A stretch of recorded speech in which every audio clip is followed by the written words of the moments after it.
It has been 6 months since we stopped full-time travel and moved into our house in Cleveland. And while we've shown you some videos, we haven't really shown you everything. So we're going to give you an update today of what we've been up to for the past 6 months and also give you some insight into our travel plans for this coming year. So with that, this is 2020.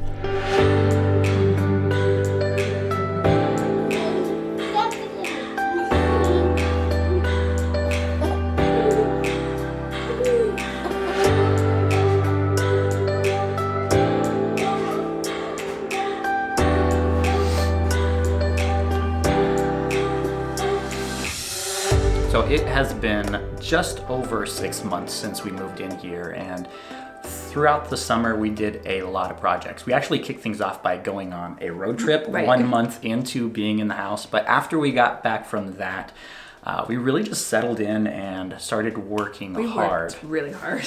A lot of work outside in the yard, front and back, clearing a lot of things, which you've seen some of those videos.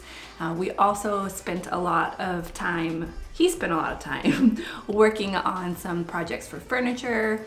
A lot of painting. We painted this living room, painted the dining room, yes, a lot painted of online. my office upstairs. Yep.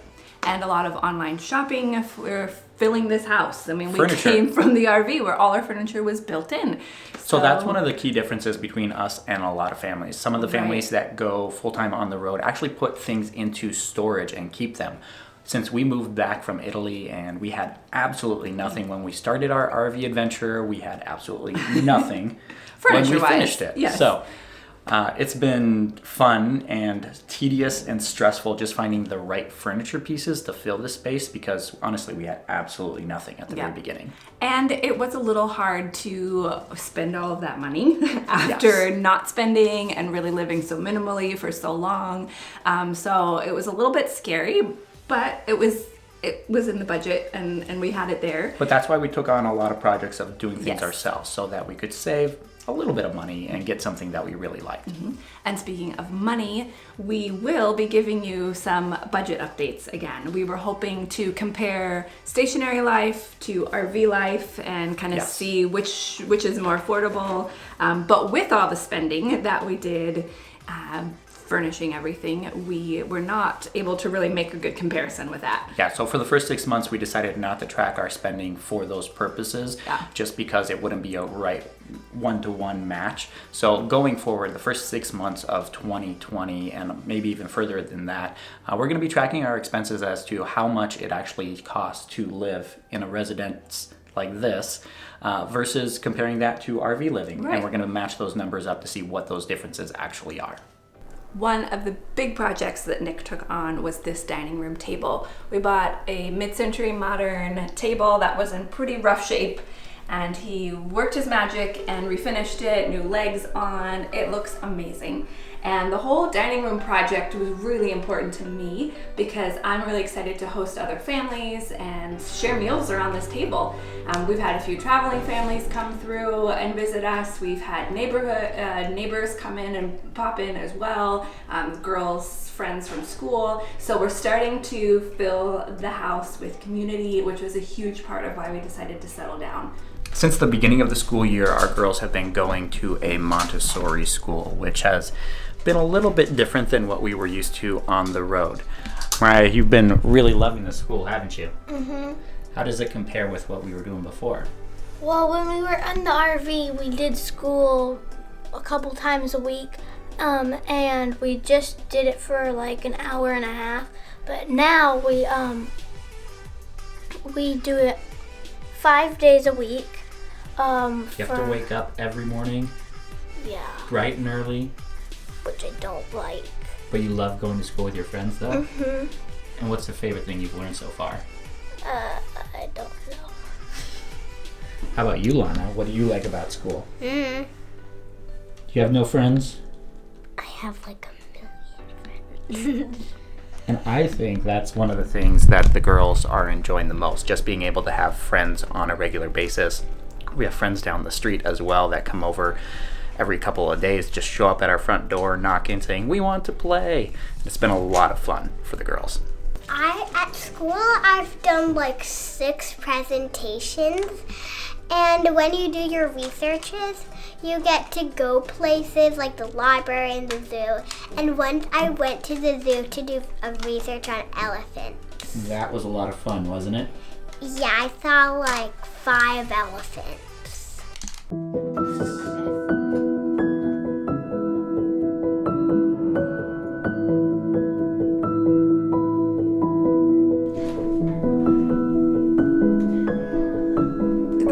Came together initially really quickly because we bought the majority of their furniture in that first IKEA trip.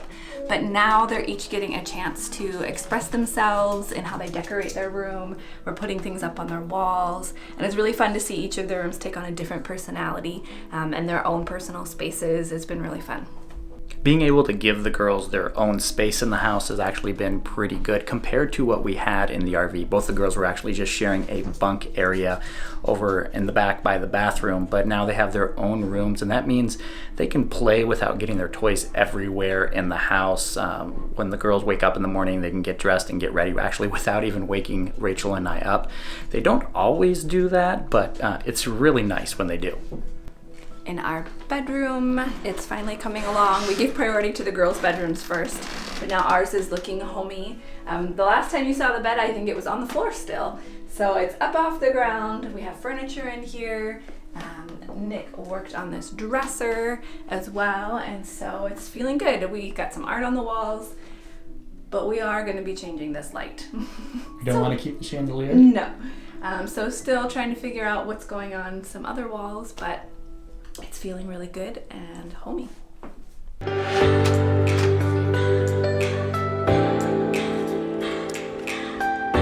As far as the attic goes, things have come a long way since you guys seen it last.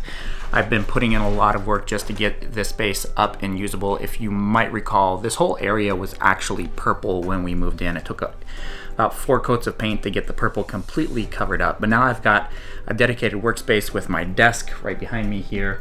Fixed the acoustics in here. It was really reverberating when we first moved in. So I have acoustic foam up on the ceiling. I also have an acoustic foam panel wall that I can move around when I'm recording video as well, depending on where I'm standing, which makes it a lot better. As far as other projects in here, there's still some things to be done. I don't have an office chair yet. That should be coming pretty soon. And then for this wall here, I'm hoping to do an accent wall with some wood slats or something like that, just to give it a unique feel to it rather than just having white walls all the way around. Having this dedicated workspace just for me has been extremely valuable.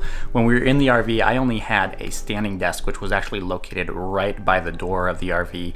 So with the girls going in and out, it was just chaos all the time, and not having a dedicated space where I can just leave things out from time to time has been pretty much incredible with this attic.